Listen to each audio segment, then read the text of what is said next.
let me straighten a little scripture here for you. I think we're off of the phone, but we are still here. Permettez-moi de vous citer un autre passage de l'Écriture. Nous avons encore le temps dans Jean 5, verset 24, où Jésus dit, « Celui qui écoute ma parole et qui croit à celui qui m'a envoyé, a la vie éternelle. » Voyez, je marche dans la rue et je prends simplement ce qui est écrit, littéralement, sans la compréhension spirituelle. Le mot juste en grec dans l'original signifie celui qui comprend ma parole. Voyez, un ivrogne peut venir le long de la route et tenir la femme d'un autre dans ses bras, jurer, abuser du nom de Dieu, etc. Si on lui demandait, as-tu entendu la parole du prédicateur? Il dirait, oui, bien sûr, mais cela ne l'a pas aidé.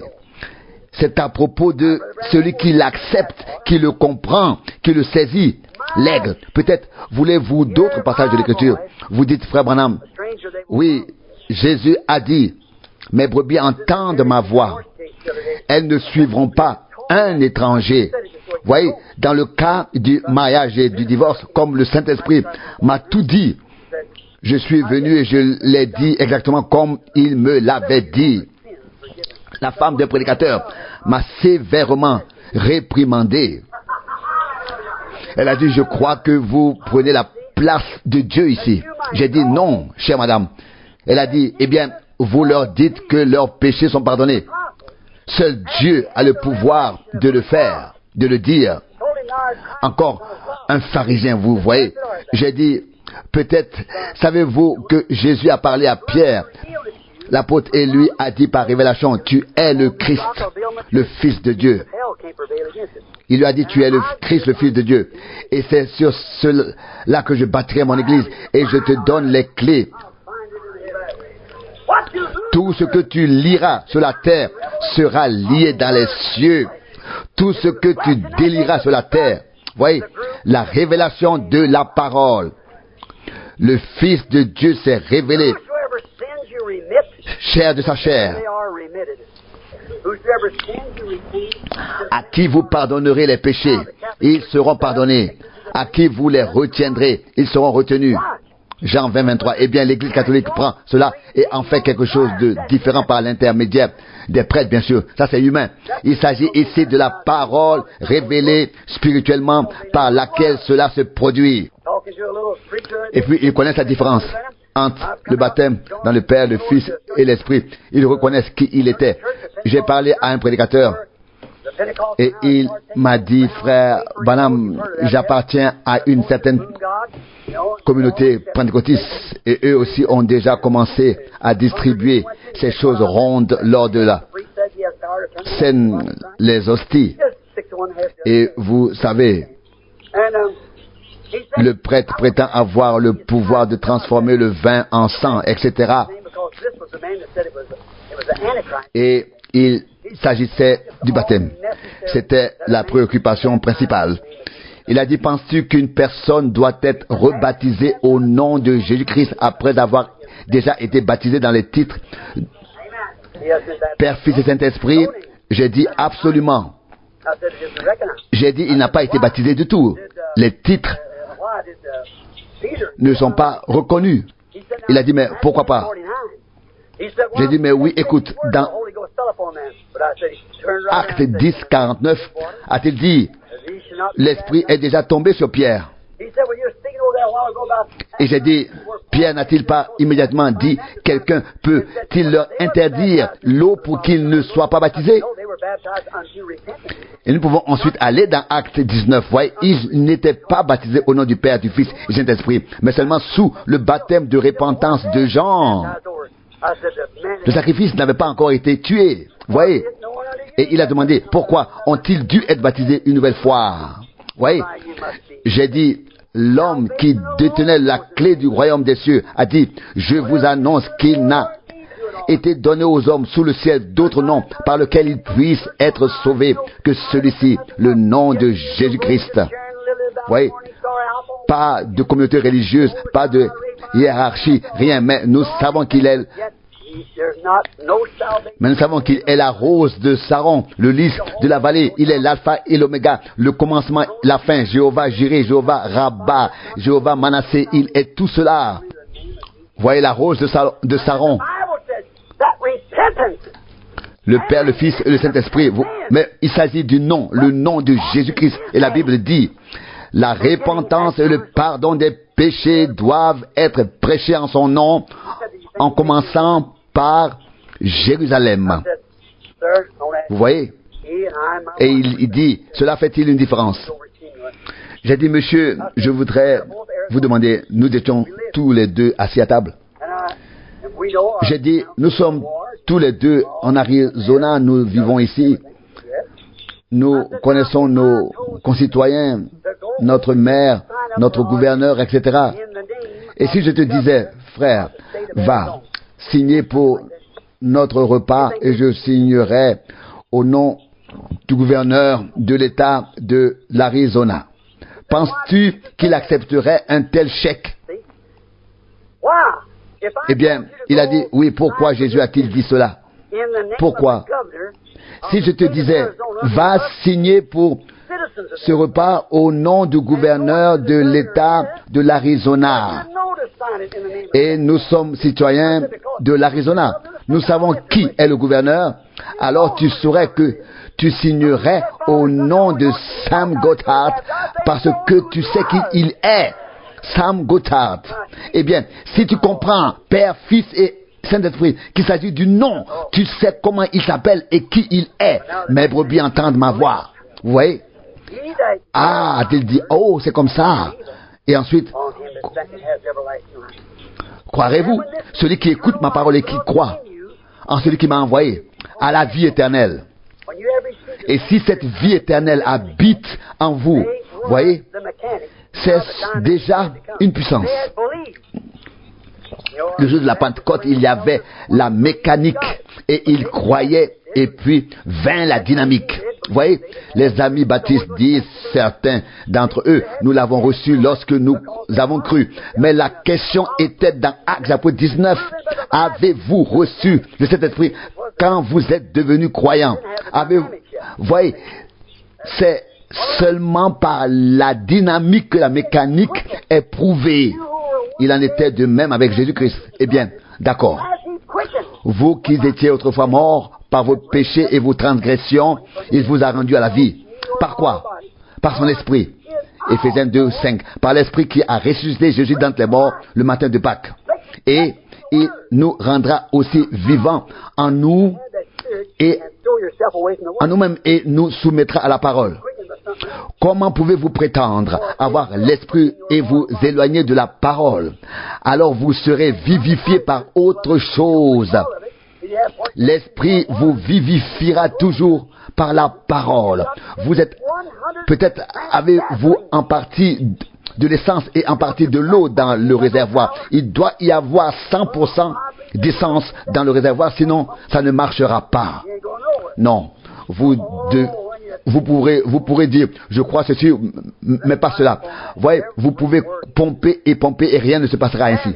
Voyez, mais si vous êtes d'accord avec chaque parole, c'est parce que c'est vrai. Voyez, alors que nous terminons cela comme par exemple une petite graine qui se trouve dans le sol. En fait, vous êtes déjà en partie ressuscité. Si vous avez reçu le Saint-Esprit en vous, vous êtes en partie ressuscité. Regardez, la graine qui est plantée dans le sol. Elle boit de l'eau et pendant qu'elle boit, elle pousse vers le haut et devient de plus en plus comme la graine qui a été mise dans le sol. L'Église est venue par la justification, la sanctification et le baptême dans le Saint-Esprit.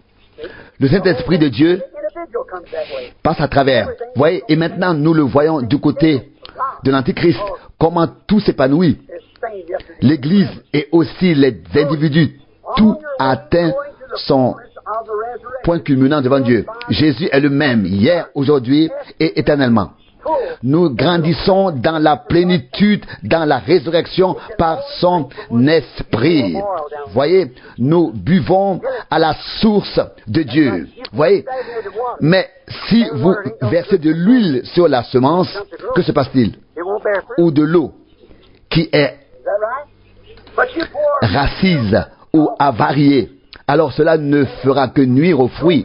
Est-ce vrai? Mais si vous prenez de l'eau de pluie vraiment propre et que vous arrosez les plantes, laissez l'eau venir du ciel. Rien ne sera meilleur que l'eau claire. Si vous y ajoutez ceci ou cela, cela peut endommager les plantes, vous voyez. Si des produits chimiques y sont ajoutés, il en va de même pour les puits dans les dénominations. Mais si vous avez les gouttes de rosée de la gloire qui descendent, brillent sur moi jour et nuit. Jésus, toi, la lumière du monde. Alors, nous marcherons dans cette lumière, la lumière glorieuse. Viens là où les gouttes de rosée brillent dans la lumière. Viens, car c'est une lumière glorieuse. Et nous ne faisons confiance qu'au sang de Jésus-Christ.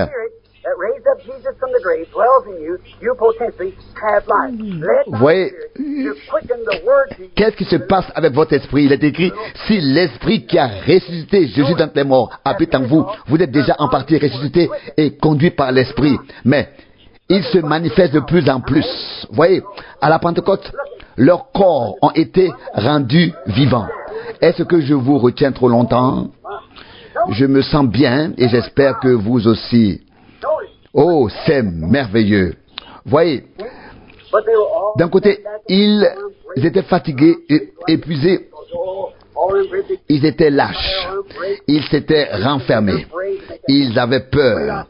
Ils pensaient, tous ces grands évêques, tous ces grands personnages, j'ai peur, je crains. Et tout à coup, la dynamique les a envahis. Oui, que s'est-il passé?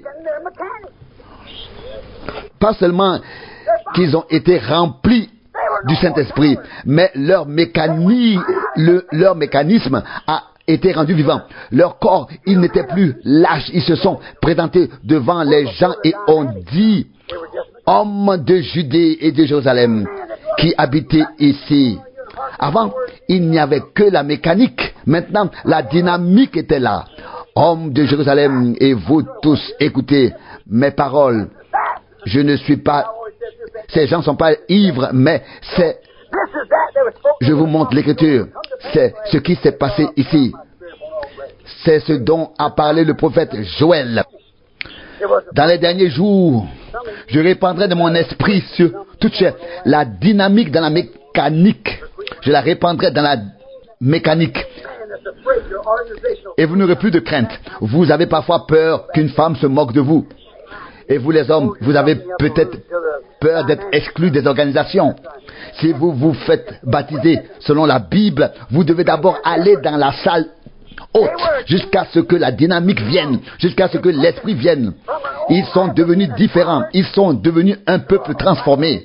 Ils ont été rendus vivants, passant de la vieille vie d'un lâche à une nouvelle vie comme celle du lion de la tribu de Juda. Ils sont allés et n'ont pas eu peur. Ils ont été jetés au lion. Ils ont traversé des épreuves. Ils ont traversé des persécutions. La dynamique a mis la mécanique en mouvement et a rendu leur corps mortel vivant. Voici encore une preuve. Il y en a encore plus ici. Vous savez, ils ont été rendus si vivants que même leur langage a été transformé, changé. Leur langage a été renouvelé. C'est ce que dit la Bible. Voyez, leurs corps ont été rendus si vivants, leur voix a été rendue vivante, leur esprit a été rendu vivant, leur vie a été rendue vivante. Ils ont été rendus tout à fait vivants. Ils voulaient parler des langues humaines et ils ne le pouvaient pas. Puis ils ont commencé à parler dans d'autres langues, dans une langue céleste. Voyez, si l'esprit qui a ressuscité Jésus d'entre les morts habite en vous, oh alléluia, alors il rendra la vie à vos corps mortels. Vous ferez des choses que vous ne pouviez pas faire auparavant. C'est une puissance vivifiante. Vous voyez? Et quand on dit viens ici et tais-toi, on dit taisez-vous, taisez-vous. Vous êtes des aigles. Vous savez où est votre place. Vous n'êtes pas des faucons. Vous n'êtes pas des buses. Non, ils se sont nourris de choses mortes. Non, vous vous élancez. Ils disent, voici un bon repas. Vous dites, pas pour moi. Non. Votre désir a changé. Votre appétit a changé. L'homme ne peut pas vivre de choses du monde, mais de chaque parole qui sort de la bouche de Dieu. Elle est rendue vivante pour tous les aigles. Amen. Il a ressuscité le Christ d'entre les morts et vit dans votre corps mortel. Vous vivez en sa présence. Voyez, vous devez le reconnaître. Vous n'êtes pas des buses, vous êtes des aigles. Fini les choses du monde, vous êtes les fils et les filles de Dieu. Voyez, vous avez une fête à la source de Dieu. Les choses du monde sont finies. Vous êtes des aigles. Vous avez la manne fraîche. Voyez, et vous devez être rendu vivant pour en avoir l'appétit.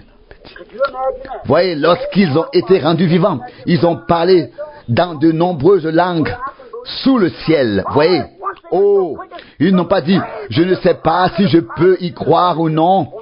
Tout à coup, l'audace du lion de la tribu de Juda est entrée en eux. Cet aigle est venu et a appelé les siens. Et ils l'ont suivi. Voyez, et il y en aura d'autres qui donneront leur vie pour cet évangile du Saint-Esprit. Cela se manifestera dans l'épouse. La puissance vivifiante viendra. Sortez des dénominations et des statues mortes pour la parole vivante du Dieu vivant, pour une nouvelle vie. Une nouvelle vie. Regardez, faites attention. Ils ont été rendus si vivants par cette puissance vivifiante. Écoutez bien, je veux vous montrer quelque chose. La puissance vivifiante n'était pas seulement dans leur âme, non. Le dynamisme est entré pour animer la mécanique. Vous voyez ce que je veux dire? Soudain, ils se mirent à parler d'autres langues.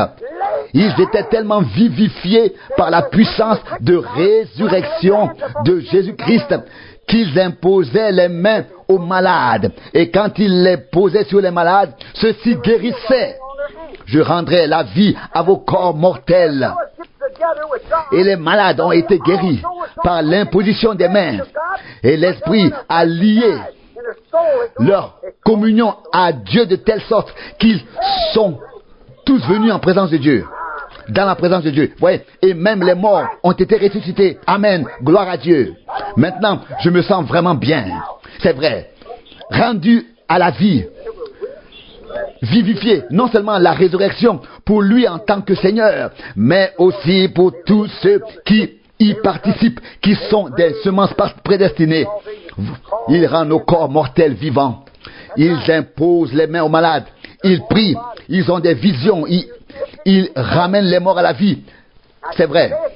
Leur corps mortel a été rendu vivant. Vous voyez? Si c'est le cas, alors ces signes suivront. Et cela sera là, la puissance vivifiante, rendue vivante en présence de Dieu. L'Esprit qui a ressuscité Jésus d'entre les morts. Voyez, il dit, je leur donne la vie éternelle. Le mot grec Zoé, il se déplace en vous et donne même vie à vos pensées et vos sentiments. Comment pouvez-vous dire que l'Esprit habite en vous alors que vous avez tout fait et que vous pensez que c'est juste? Voici votre preuve. Si l'Esprit qui était en Christ est en vous, il vous rendra vivant par la parole, car il est la parole. Il vous rendra vivant dans la parole, et tout ce qui vous éloigne de la parole n'est pas l'Esprit du Christ. Faites attention. à ce que vous faites, jusqu'à ce que vous soyez transportés dans la parole. Mes brebis entendent ma voix et elles vivent à travers chaque parole. J'ai parlé à ma vieille mère, qui est déjà partie. C'était une femme étrange, à moitié indienne, mais c'était quelqu'un qui ne rêvait presque pas, peut-être 3 ou 4 rêves dans toute sa vie, mais chaque fois ce rêve se réalisait. Je sais que lorsque j'ai commencé à prêcher il y a de nombreuses années, je prêchais ici, dans cette communauté religieuse, et elle a rêvé que je me tiendrais ici et que je ferais 3 marches à côté de l'estrade, et je leur ai dit, vous devez monter ces 3 marches avant de pouvoir monter sur le chemin élevé. Et ce chemin menait aux portes du ciel, aux portes de perles. Et si ce n'est pas là mon message aujourd'hui, justification, sanctification, baptême dans le Saint-Esprit, j'en suis convaincu, et je dois le dire, chaque personne doit passer par ces 3 étapes. Et vous savez à quoi ressemblaient les femmes il y a 35 ans. Et une dame est arrivée avec des talons hauts, et j'ai dit, madame, vous ne pouvez pas marcher ici, ma sœur. Et elle m'a regardé et a dit, ne l'écoutez pas, il a perdu la tête. Je vais vous montrer, je suis rempli du Saint-Esprit, je peux marcher ici. Et je n'ai pas pu l'arrêter. Elle est montée et a marché, s'est retournée et a dit aux autres sœurs, ne vous ai-je pas dit que je pouvais marcher ici? Et comme le dit le prophète Ésaïe, elles ont étendu leur coupe, voyez, et ont dansé d'avant en arrière pendant qu'elles marchaient. Les filles de Sion le font dans les derniers jours. Et elle a emprunté ce chemin élevé, et le chemin est devenu de plus en plus étroit, et soudain, elle a dévié de ce chemin, et est tombée, elle est tombée. Et ma mère a dit qu'elle avait entendu le plus grand cri qu'elle ait jamais entendu de la part de cette femme. Vous voyez, elle a tout suivi. Mais il y a une seule parole qu'elle n'a pas voulu suivre. Les femmes pentecôtistes peuvent être sauvées, sanctifiées et baptisées de l'Esprit, et pourtant être laissées pour compte. L'homme ne vit pas seulement de pain, mais de toute parole de Dieu. Elle pensait pouvoir passer à travers, mais elle n'a pas entendu, elle n'a pas écouté. Vous voyez, et je lui ai dit ce qu'il attend. Il a envoyé des apôtres, des prophètes, etc. La parole a été écrite, mais il n'écoute pas. Maintenant, écoutez. La puissance vivifiante, les sentiments, la pensée du Christ est alors en vous. Voyez, lorsque Dieu a ressuscité Jésus d'entre les morts, il vous a aussi ressuscité et vous a rendu vivant avec lui. Car vous étiez déjà dans ses pensées en tant que attribut caractéristique. Dieu a déjà vu tout ce qui était en lui. Quand Dieu a regardé le corps, vous savez que l'esprit l'avait quitté à Gethsémani. Il était Dieu. Bien sûr, Dieu a oint la chair humaine. Vous voyez, en tant que Dieu, il n'a pas pu mourir. Il n'aurait pas eu besoin de le faire. Mais voyez, il est allé là-bas avec vous, en lui-même. Voyez, Dieu n'avait pas encore retiré l'épouse de l'époux jusque-là. Lorsque Dieu a regardé le corps du Christ, c'est arrivé. Tous ont été rachetés dans ce seul corps. Ils ne font qu'un. C'est la même chose. La même parole. La même parole qui parlait de l'époux parle de l'épouse. Comment l'épouse peut-elle échouer et ne pas tout manifester comme l'a fait l'époux? Il est même ressuscité des morts pour que l'épouse puisse faire de même. Ne l'a-t-il pas dit? Ne doit-il pas revenir? Malachie ne doit-il pas se manifester? Et toutes les choses qui ont été prédites jusqu'à ce que nous puissions entrer dans ces choses. entrer pleinement dans la parole, je sais que je vous retiens longtemps, mais je vais bientôt en finir. Quelle chose parfaite. Faites attention. Mais Dieu a prévu, a vu à l'avance l'épouse dans l'époux. Alléluia. Voyez, pour sauver sa femme, comme Adam, il a dû aller avec elle. Adam savait ce qu'il faisait. Ève ne savait pas ce qu'elle faisait. Mais Adam sortit avec sa femme. Jésus a pris la place de sa femme et a été fait péché pour elle. Il est devenu elle, afin qu'elle puisse devenir lui. Il a pris votre place afin que vous puissiez prendre la sienne. Quel amour, quelle communion.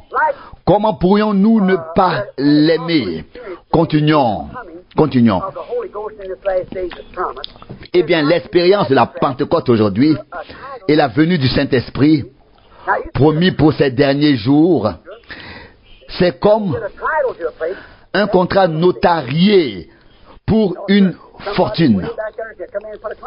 Voyez, vous avez l'affaire là, mais vous devez faire attention à ce que quelqu'un d'autre ne la prenne. Mais au moment où vous avez le contrat entre vos mains, peu importe combien de personnes seraient encore intéressées par l'affaire, vous avez le contrat. Et un homme qui dit qu'il croit en la parole, et puis la parole est une chose et l'esprit est la compte pour l'autre. Et tout ce qui y est promis vous appartient. Déjà, le contrat a été conclu avec vous.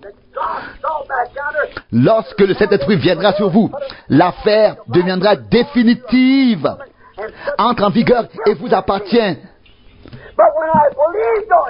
Voyez, vous êtes né de nouveau. Vous n'êtes plus coupable de péché. Vous avez cru et le Saint-Esprit est venu et a confirmé que tout, que je l'ai fait, mon père, ma grand-mère, mes enfants ou qui que ce soit d'autre, mais quand cet acompte divin arrive, tout est pardonné. Alors, vous avez quelque chose entre les mains. Amen. Et aussi certain que l'Esprit a ressuscité Christ d'entre les morts, c'est aussi certain qu'il fera revivre nos corps mortels. Il les vivifiera en nous donnant le même Saint-Esprit comme il a promis pour les derniers jours. Comme c'est merveilleux, mes frères, comme c'est glorieux d'être racheté par le sang de Jésus-Christ. Et le Saint-Esprit vient confirmer que Dieu nous a acceptés dans sa grâce en raison de la prédestination. Qui peut encore me faire peur? La vie éternelle, il a les clés de la mort et de l'enfer. Même la mort ne peut pas vous faire de mal. Bon, continuons rapidement. Même la mort est finie, est réglée, tout est fini. Gloire. Oh, je me sens bien. Oh, un acompte, une preuve. Savez-vous ce que cela signifie, mes frères? Rien ne peut vous l'enlever. Amen. Je suis propriétaire. Amen. Voyez, j'ai le titre de propriété. Voyez, et j'ai la certitude d'avoir été crucifié avec lui, d'être mort, d'avoir été enterré, enseveli et d'être ressuscité. Il est devenu, il a été fait péché pour que je puisse devenir un fils. Et alors, ces signes accompagneront ceux qui auront cru. Bon, peut-être encore 10 minutes. Voyons rapidement comment l'Esprit vivifie, pour que vous compreniez. Cette puissance vivifiante est mon sujet. Voyez ce qui leur est arrivé à la Pentecôte. Comment cette puissance vivifiante a agi.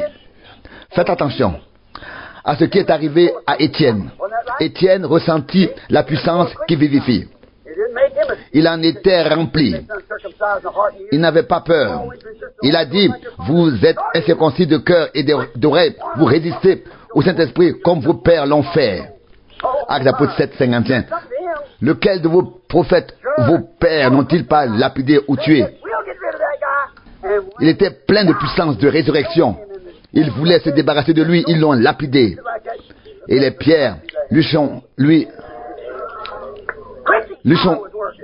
tombées dessus. Mais il vit le ciel ouvert. Il y avait une puissance de résurrection.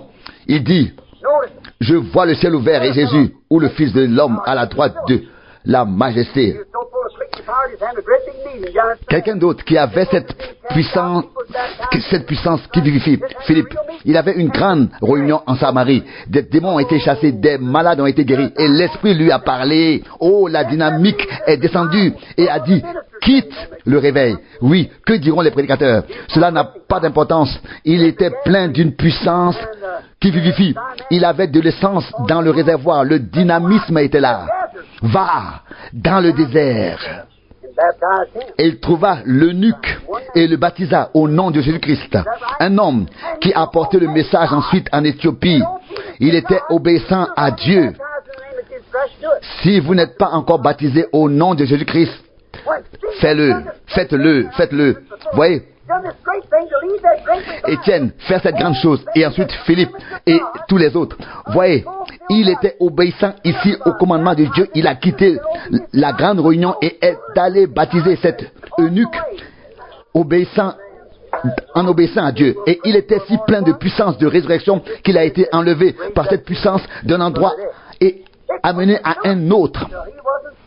Philippe a été rendu si vivant, peut-être 240 kilomètres plus bas. Il était si plein de puissance, de résurrection, qu'il a été enlevé par cette puissance d'un endroit et amené à un autre. Oh, Église du Dieu vivant, nous ne pouvons plus rester assis ainsi. Nous devons prier et être remplis jusqu'à ce que nous soyons rendus vivants par la puissance vivifiante du Saint-Esprit.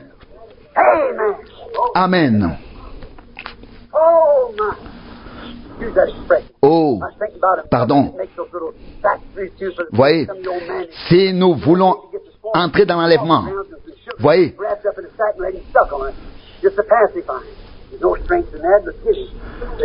par exemple, lorsqu'une mère ne touche et ne donne à son enfant que des choses artificielles, il n'y a rien de bon là-dedans. Non, revenons à la vraie nourriture. Rien d'artificiel, mais à la vraie nourriture. Vous êtes libre, quoi que les gens disent de vous ou contre vous. Vous êtes libre. La puissance qui vivifie. Vous vous élevez comme un aigle au-dessus de tout. Vous êtes transporté dans les lieux célestes avec Jésus-Christ. Oh Philippe, rendu à la vie. Maintenant, quelqu'un d'autre. Un homme nommé Enoch. Il a marché environ 500 ans avec chaque parole de Dieu. Pas une seule fois la parole ne dit quelque chose contre lui. Il était tellement rempli de la puissance qui vivifie. Il n'avait pas besoin de mourir. La dynamique est venue dans la mécanique et il a été enlevé. Voyez, les autres pensaient qu'il était un vieil homme. Mais la puissance de la résurrection produit tout.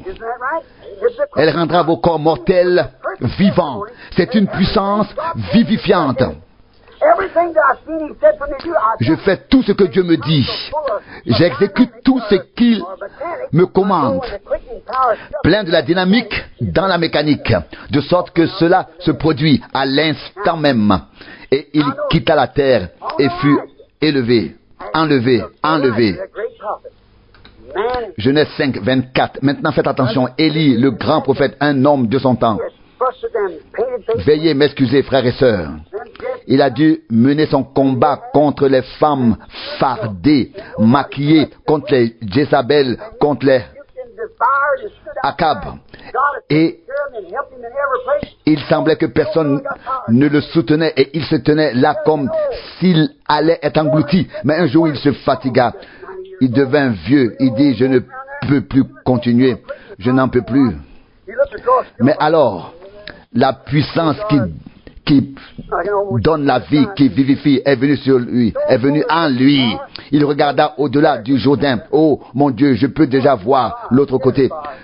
Il était plein de la puissance qui donne la vie, qui vivifie. Et quand il leva les yeux, il vit des chars et des chevaux. Et il fut enlevé, amené à la maison, sans mourir. Une puissance qui vivifie. Le char et les chevaux descendirent du ciel et il fut enlevé. Puis, le suivant qui le suivait a ramassé le manteau. Eh bien, mes chers amis, vous, Église, il a fait 2 fois plus de miracles. Élisée, un signe pour le Christ et pour l'Église. Voyez, il avait une double mesure. Jésus a dit, Jean 14, 12, vous ferez les choses plus grandes, vous ferez des choses plus grandes que ce que j'ai fait. Il était tellement plein d'une puissance qui vivifie. Voyez, et il a vécu environ 80 ou 90 ans, ou bien 90 ans, et il est mort. Élisée, il est mort, bien sûr. On l'a enterré. On l'a mis dans une tombe, mais la puissance de la résurrection ne l'avait pas encore quitté. Plusieurs années plus tard, lorsque sa chair fut décomposée par les eaux et qu'un jour ils n'eurent plus le temps d'enterrer un mort ailleurs, ils le jetèrent dans cette tombe et il en ressortit et reprit vie. Qu'était-ce? Il rendra vos corps mortels vivants. Même si vous êtes mort, décomposé dans la tombe, quelque part se trouve cette puissance qui vivifie. Alléluia. Oh, lui qui a ressuscité Christ entre les morts rendra nos corps mortels vivants. Élisée, voyez, un homme mort, un prophète, plein de cette puissance qui vivifie, gît dans la tombe et se décompose. Et le mort est jeté dedans et reprend vie. Voyez, il aurait pu encore imposer les mains aux malades. Amen, vous l'avez. Rappelez-vous que nous sommes la chair de sa chair, Jésus-Christ. La chair de sa chair, les os de ses os. Il n'y a pas d'autre moyen si nous voulons ressusciter. Non, Pâques est plus qu'une tradition. C'est maintenant pour nous, afin que nos corps soient rendus vivants, transportés dans des lieux célestes. Vous pourriez pourrir dans la terre, ne laissez qu'une cuillère à café, mais vous ressusciterez. Le corps sera de nouveau là. Nous avons la certitude que nous ressusciterons, car nous avons la vie éternelle. N'ayez pas peur, ne craignez pas, a-t-il dit. Paul a dit, ô mort, où est ta victoire? Ô mort, où est ton aiguillon? Ici se trouve la puissance de la résurrection, la puissance qui vivifie. Grâce à Dieu, remerciez soit Dieu qui nous a donné la victoire par Jésus-Christ notre Seigneur, vivant pour toujours, le même hier, aujourd'hui et éternellement. Le Messie, le oint, telle est son épouse. Ils sont les oints. Reconnaissez que la mort n'a pas arrêté la puissance qui vivifie. Si vous l'avez, elle est éternelle. Rien ne l'arrêtera. Rien ne peut être fait. Vous pouvez vivre, mais vous ne pouvez pas arrêter sa vie. Moïse était plein de cette puissance de résurrection, de cette puissance vivifiante. Un prophète à qui la parole est venue dans son temps. Il faisait partie de la parole de son temps. Et après avoir été mort pendant 800 ans, il est apparu avec Élie sur le mont de la transfiguration. La puissance vivifiante est là. Même la mort ne peut pas changer cela. Et vous l'enlevez. Vous pensez qu'il est enterré et qu'il se décompose. Non, la puissance de la résurrection, la puissance qui donne la vie est là. Vous dites, est-ce vraiment vrai, frère Branham, après 800 ans? Oui, si vous croyez au passage de la Bible dans Matthieu 27, verset 51, vous verrez que tous ceux qui croyaient qu'ils viendraient et qui dormaient dans la poussière de la terre, mais il faisait partie de lui. Et en partie, ils avaient déjà la vie grâce au sacrifice des agneaux qu'ils avaient offert. Mais l'esprit des agneaux ne pouvait pas revenir sur eux. Mais l'esprit de l'agneau de Dieu pouvait revenir sur nous. Oh, à l'époque, un agneau était sacrifié en tant que symbole. Maintenant, nous avons la chose elle-même. De quoi avez-vous encore peur? Voyez, et ceux qui n'ont eu qu'une partie de sa résurrection, comme Job par exemple, dans son temps,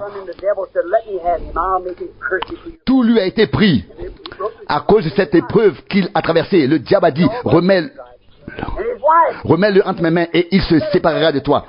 Et il lui a vraiment tout pris, même sa femme s'est retournée contre lui, etc. Vous voyez, et ses amis et tous les autres. Et il était si misérable. Et sa femme a dit, détourne-toi de Dieu et meurs. Mais il s'est accroché à ce qu'il avait. Il dit, je ne suis pas un pécheur. J'ai offert mon sacrifice. Amen. Et il savait où il en était. Il s'en tenait à la parole de Dieu, à ses convictions, peu importe ce que les autres disaient. Et puis il a dit, tu parles comme une femme insensée. Le Seigneur a donné, le Seigneur a repris. Que le nom du Seigneur soit loué. Nu je suis venu au monde, nu je repartirai. Regardez ce que signifient ces choses. Même si les membres de l'Assemblée se retournaient contre lui et tout, comme un misérable, il était assis là. On le considérait comme quelque chose de mal. Mais soudain, il se dressa, il se tena sur la parole. Le tonnerre se mit à gronder. Les éclairs a illuminé et il se leva et dit, je sais que mon Rédempteur est vivant. Et même si mon corps est détruit et décomposé, je verrai Dieu lui-même qui sera le dernier à fouler cette terre de ses pieds. Et si je suis complètement détruit,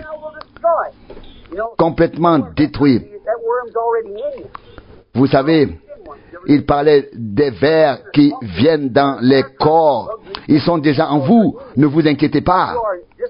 Voyez, vous faites déjà partie de la chose. Et quand Job a dit, même si les vers me détruisent, je verrai Dieu dans ma chair. Gloire. Alléluia. Matthieu, ce grand écrivain, écrit au chapitre 27, verset 51, après sa résurrection, beaucoup des saints de l'Ancien Testament qui dormaient dans la poussière de la terre ressuscitèrent et apparurent à beaucoup dans la ville. La puissance qui vivifie. Voyez, même s'il ne restait plus qu'une cuillère à café de poussière, d'Élie et de Job, lui qui a ressuscité Jésus d'entre les morts, si son esprit habite en vous, s'il habite en vous par son esprit, il vous rendra aussi la vie, il vous vivifiera. Voyez, je vois comment vous posez les passages de l'Écriture.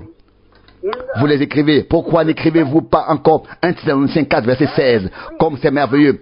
Dieu ramènera avec lui les saints qui se sont endormis en Christ. Les saints dans la tombe, ils reposent comme Élie, d'autres comme Élisée. Certains ont déjà été ressuscités, d'autres sont encore dans la tombe. Mais la trompette de Dieu retentira et les morts en Christ ressusciteront. Les premiers.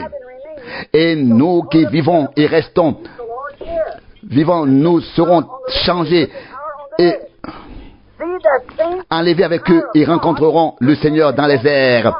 La même puissance qui vivifie, qui était en ces prophètes. Leurs noms sont même similaires. Élie, Élisée. Voyez-vous, l'époux et l'épouse. L'un est le Seigneur Jésus et l'autre est la Dame Jésus. Les deux sont identiques. Lui et elle. Élie, regardez maintenant was taken up in the rapture. Élie a été enlevé comme l'Église. And Elisha, Et Élisée est resté jusqu'à la résurrection. Regardez comme un oiseau. Il a besoin de deux ailes pour garder l'équilibre. L'Église a donc besoin de cet équilibre. Ces deux prophètes, voyez, et ceux qui sont déjà morts et ceux qui seront encore en vie à ce moment-là de l'enlèvement. Oh, alléluia. Nous nous en volerons, car la puissance qui donne la vie est toujours là. Pensez-y, faites attention. Qui vivifie est encore là. Faites attention à voir ce qui donne vie à ces choses. Faites attention à ce qu'est la puissance vivifiante en ce jour. Je crois que notre Seigneur l'a dit, ainsi que Paul. Il a dit, tout ce que le Père m'a montré, je vous le donne et je ne retiens rien. C'est grâce à la puissance qui vivifie. Des malades ont été guéris. Vous voyez, des visions, des morts sont ressuscités. Les malades ont été guéris. Je ne sais pas si vous connaissez le petit Vers. Je chasse avec lui et c'est un très bon ami. Et je l'ai vu avoir une mauvaise oreille et je lui ai demandé une fois, comment vas-tu? Et j'ai demandé, qu'est-il arrivé à ton oreille? Et il répondit, oui, j'ai été ici et là. Et il a dit, j'ai peut-être une idée, et j'ai pris ma main, je l'ai mise dans la sienne et j'ai dit, tu as un cancer. Qu'est-ce que c'est? 2 jours plus tard, il ne restait plus qu'une cicatrice complètement guérie. L'oreille aurait été dévorée, mais la puissance qui vivifie. Un jour, alors que j'étais moi-même accablé de soucis et que je pensais, tu as maintenant 50 ans, si tu veux encore faire quelque chose pour le Seigneur, dépêche-toi de le faire. Tôt le matin, la puissance qui vivifie est venue et j'ai regardé de l'autre côté. Et il a été dit, tout ce que tu as aimé et qui t'ont aimé, je te les ai donnés ici. La puissance qui vivifie. Jean, qui a écrit l'Apocalypse, a été rempli d'une puissance qui vivifie. Ésaïe et tous les autres. Si l'esprit de celui qui a ressuscité Jésus-Christ d'entre les morts habite en vous, celui qui a ressuscité Christ d'entre les morts rendra aussi la vie à vos corps mortels par son esprit qui habite en vous. Rappelez-vous, la puissance qui donne la vie est venue. Elle est même venue pour ouvrir les 7 sceaux. Est-ce l'intelligence d'un homme? Non, la puissance qui vivifie, la puissance vivifiante de Dieu, la puissance vivifiante de Dieu, c'est elle qui a prédit des choses. Voyez, et Dieu a témoigné, et l'ange du Seigneur, la colonne de feu qui est descendue, le monde a dû témoigner que c'était vrai. Ils ne savaient pas ce que c'était. Et nous regardons l'image et voyons notre Seigneur. Voyez, il est le sceau, car toute la parole de Dieu est le Christ, et le Christ est le sceau. Voyez, lorsqu'il a été ouvert, révélé, dévoilé, voyez, et les sept anges de l'Église, ils sont là, ils sont dans cette image, ils sont dans sa main droite. Ici, nous le voyons comme le juge final, l'alpha et l'oméga, le premier et le dernier. Quelle démonstration! Puissance vivifiante. Oh, qu'elle revienne. Elle nous fait passer de la mort à la vie. Elle nous permet de distinguer ce qui est mal, ce que vous êtes censé avoir fait, ce que vous n'êtes pas censé avoir fait. Tout cela vous sera révélé. Notre Seigneur Jésus était si plein de cette puissance qui vivifie. Il en était plein. Il a dit, détruisez ce corps et je le ferai ressusciter dans trois jours. Détruisez ce corps, ce temple, et je le reconstruirai dans 3 jours. Il savait que cela était écrit à son sujet. C'était une prophétie, la parole de Dieu qui ne peut pas faillir. La parole disait, je ne permettrai pas que mon sein voie la corruption, ni que son âme reste dans le séjour des morts. Il savait que la puissance qui vivifie le ferait sortir de là. Pas une seule cellule de son corps ne pouvait être détruite. C'était une prophétie. la parole de Dieu. Et si c'est la prophétie de la vraie parole de Dieu, elle ne peut pas échouer. Et comme il est tel qu'il est ressuscité, nous sommes déjà ressuscités avec lui. C'est pourquoi il a dit, ne craignez pas. Il est écrit, lorsque l'Esprit qui était en lui sera en nous, il vivifiera nos corps mortels.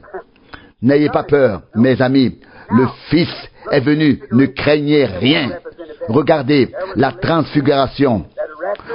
Voyez, là était Élie et là se tenait Moïse. L'un représentait un groupe, l'autre.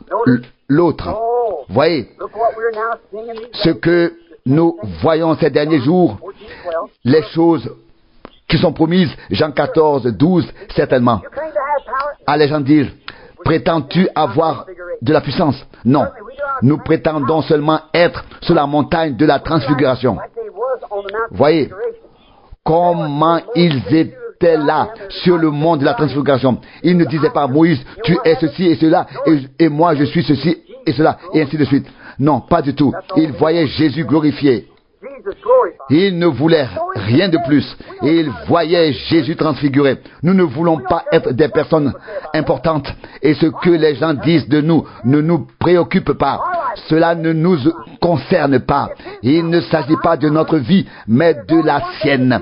Pas de notre puissance, mais de la sienne. Et nous voulons qu'il soit glorifié et qu'il soit glorifié par nous à travers sa résurrection, comme cela s'est produit autrefois. Avez-vous compris?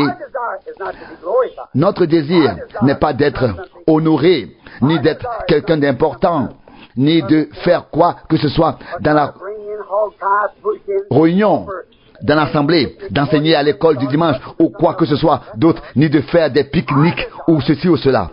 Notre désir est de le voir, lui, glorifié, pas par quelque chose qui nous est propre, mais en apportant la preuve dans notre vie qu'il peut vivre à travers nous, que je peux me retirer et que vous ne me verrez plus, mais que vous verrez seulement Jésus glorifié.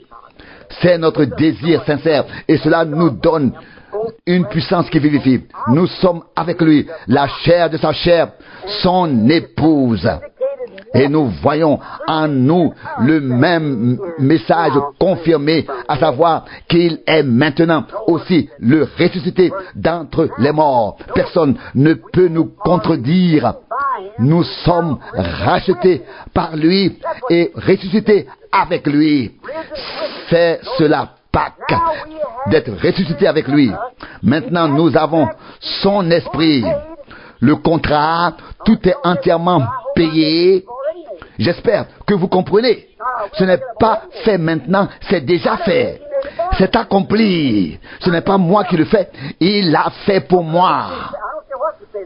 Maintenant, vous dites, oui frère Branham, quoi qu'on dise de toi et tu es tellement déformé par les gens, cela n'a aucune importance. Ce qu'on dit de moi, ça n'a aucune importance. Il le sait, je veux me retirer pour qu'il puisse lui-même le faire et être tout. Vous êtes destinés à cela. Tout ce que le Père m'a donné viendront avec cette preuve qu'il a donnée. Oh, comme c'est merveilleux. Oh, ce matin de la résurrection. Quand les cordes de la mort seront rompues et que nous en sortirons, alléluia, ressuscités. Nous sommes devenus une partie de lui. Ça, c'est le mystère révélé de Pâques, la vie après la mort. Nous qui étions autrefois morts dans le péché et la transgression, nous sommes maintenant rendus à la vie. Le sceau de Pâques a brisé le sceau romain, car c'est là-bas que le sceau a été brisé et s'est révélé. Et Dieu, par son esprit, a même révélé et ouvert les sceaux maintenant et nous a rendus vivants. Oh, page après page. Maintenant, il chante. Nous devons ressusciter. Alléluia. Amen. Nous ressusciterons au matin de la résurrection. Ce matin où les barrières seront brisées, nous ressusciterons. N'êtes-vous pas heureux? Je suis si heureux.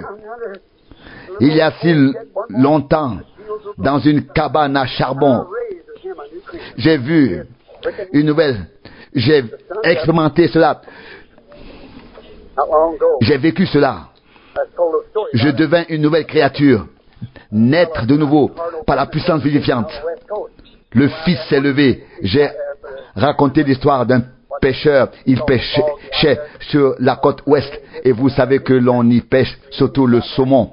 Avec son frère Eddie Biskel et d'autres qui avaient déjà pêché là-bas. Mais c'était sans doute un songe que cet homme avait, qu'il était simplement poussé par le courant, et il s'est énervé et a dit, nous allons être poussés vers la mer. Et quelqu'un d'autre a dit, assieds-toi et reste calme, tu ne sais pas de quoi tu parles, laisse d'abord le soleil se lever, alors nous saurons où nous sommes.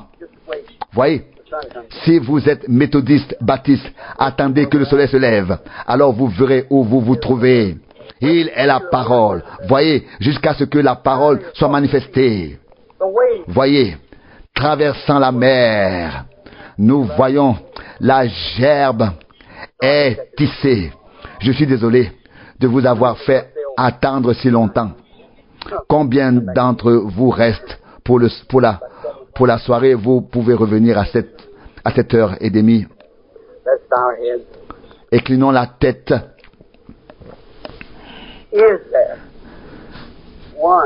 Y a-t-il quelqu'un ici ou plusieurs personnes qui n'ont pas encore cette puissance qui vivifie en eux? Le Fils s'est levé, vous avez entendu les bandes sonores, mais vous n'avez pas encore été rendu vivant. Vous femmes, vous hommes, êtes-vous prêts à obéir à chaque parole écrite? Oh, il y a quelque chose de dangereux ici. Et si vous étiez une semence morte et qu'il n'y avait pas de vie en vous, mais quelque chose est en vous qui vous dit, je veux me lever aujourd'hui, je veux sortir de la situation dans laquelle je me trouve, de la mort, de la saleté, je suis poussé vers la mer, je veux lever la main et demander, priez pour moi. Que Dieu te bénisse, que Dieu te bénisse. Nous ne pouvons pas faire d'appel à l'autel. Il y a déjà des gens devant l'autel. Je ne suis pas vraiment pour de toute façon, mais à moins que la graine ne germe et ne donne vie. Le baptême d'eau peut être comme une rosée tombée du ciel, qui tombe sur une graine et tombe aussi à côté. Mais un vrai baptême d'eau signifie la mort à toi-même et à toutes les doctrines qui sont contraires à la parole de Dieu et qui sont enseignées dans les dénominations. Et si vous le pensez du fond du cœur, alors faites attention à ce qui vous arrive avec le baptême. Vous êtes baptisés pour le pardon de vos péchés et vous êtes tissés comme la gerbe, comme le fruit des prémices, donc comme les premiers fruits. Le Saint-Esprit vient car la promesse s'applique à vous et à vos enfants. Dieu et Père, j'ai parlé longtemps et j'ai épuisé le temps des gens. Il semble que je ne puisse plus m'arrêter. Je ne peux pas m'en éloigner. Nous vivons dans un monde mourant, parmi des gens mourants, avec un message vivant et la preuve de la résurrection. Oh Dieu, nous sommes mortels ici. Mais que se passera-t-il si nous laissons passer cette occasion? Nos âmes sont bouleversées. Beaucoup entendent ce message. 200, 300 ont levé la main. Ils veulent croire. Comment pourrait-il lever la main ainsi? Oh Dieu, ce moi, cette femme de Job qui se tient là. Mais Seigneur, laisse entrer ce Job, ce croyant aujourd'hui, qu'il meure et soit enterré entièrement comme lors du baptême, que la rosée du ciel vienne, que chaque péché soit pardonné et effacé. Vous avez été baptisés au nom de Jésus-Christ pour le pardon de vos péchés, au nom de Jésus-Christ. Père, que ce soit ainsi, que les malades sortent guéris, que les infirmes fassent l'expérience de la puissance du Saint-Esprit et soient guéris, et qu'ils soient guéris, lavés et purifiés, et que ceux qui ont la mécanique, qui reçoivent la dynamique, rendant leur corps mortel vivant. Alors nous serons de véritables fils de Dieu, un amour véritable. Nous aurons tout et vivrons, et un Christ ressuscité, un corps réuni en tant qu'épouse, le représentant ici sur terre. Je n'ai prêché que la parole. Acceptez-la. Je prie au nom de Jésus. Amen. L'aimez-vous? N'est-il pas merveilleux? Êtes-vous satisfait de votre part de la résurrection de Pâques? Vous êtes inclus, cher enfant, comme Paul ou Jean l'auraient dit. Mais l'amour, je vous aime. J'ai traversé des chemins tumultueux pour venir ici, pour vous parler. Je suis venu du désert à travers les tempêtes de neige. Je suis venu en avion pour que nous puissions être ici. Nous nous aimons, nous faisons partie les uns des autres. Ne laissez jamais Satan vous dire le contraire. Nous sommes liés les uns aux autres. Nous sommes des membres et ensemble, nous sommes des citoyens de son royaume et nous avons part à la résurrection. Et maintenant, vous êtes déjà ressuscités. Quand Dieu l'a ressuscité, il vous a ressuscité. Maintenant, vous allez entrer dans une vie de floraison parfaite en ces derniers jours. Vous l'avez déjà en partie. Votre âme est déjà transformée, changée. Votre corps est soumis à l'obéissance et la parole est dans l'Église et la vie est dans la parole. Vous êtes rendus à la vie. C'est Pâques avec Jésus. Pâques avec Jésus et toi. Pâques avec toi et moi. Nous tous, Jésus, toi, moi, nous sommes ressuscités ensemble et nous ressusciterons au dernier jour. Même si ce corps est enseveli dans la poussière, qu'il soit au fond de la mer ou ailleurs, non. Tout ce qui est mort ressuscitera. Rien ne peut nous séparer de l'amour de Dieu que nous aimons si profondément. Que Dieu vous bénisse. Je vous ai tenu en haleine pendant longtemps, y compris ceux qui ont suivi la retransmission. Je n'ai pas pu m'arrêter en 1 heure. Et si le Seigneur le veut, je reviendrai ce soir pour que nous puissions parler ensemble. Et ceux qui m'ont entendu maintenant par le biais de la retransmission, vous savez où je vais. D'abord en Afrique, un appel depuis longtemps. Et puis, la vision est venue, l'Esprit du Seigneur a préparé lui-même le chemin. Quand les indigènes ont appris que je ne pouvais pas venir la dernière fois, ils se sont couchés par terre, jour et nuit, par milliers. Vous voyez, certains croient qu'ils n'ont même pas d'âme. Mais j'ai dit, ne laissez pas un message précéder ma venue, sinon ils ne me laisseront pas entrer.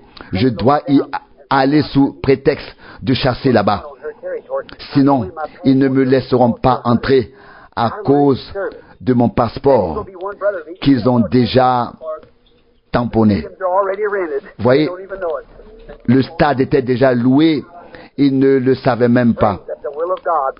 Louer et prier pour que la volonté de Dieu ne soit pas entravée. Mon âme est en Afrique pour apporter le message à ce grand rassemblement. Peut-être que je ne vous verrai qu'après, quand je reviendrai. Priez Priez-vous pour moi.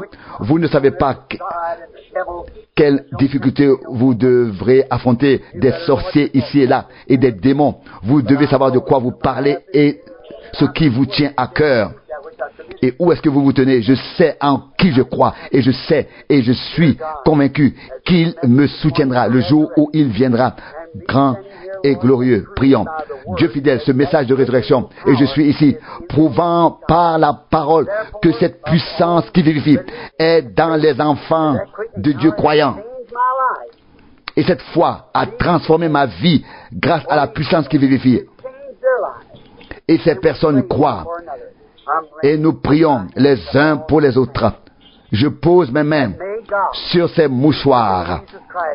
Que Dieu, qui a rendu Jésus-Christ vivant, que l'Esprit qui l'a ressuscité des morts habite dans nos corps. L'Esprit qui était sur le corps d'Élisée et qui, après sa mort, était devenu une puissance vivifiante, était présent même dans ses os.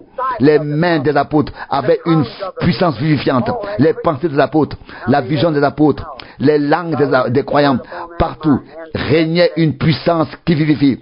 Ah Seigneur, je leur ai exposé et présenté ta parole qui est cette parole qui est la tienne. Accepte-les.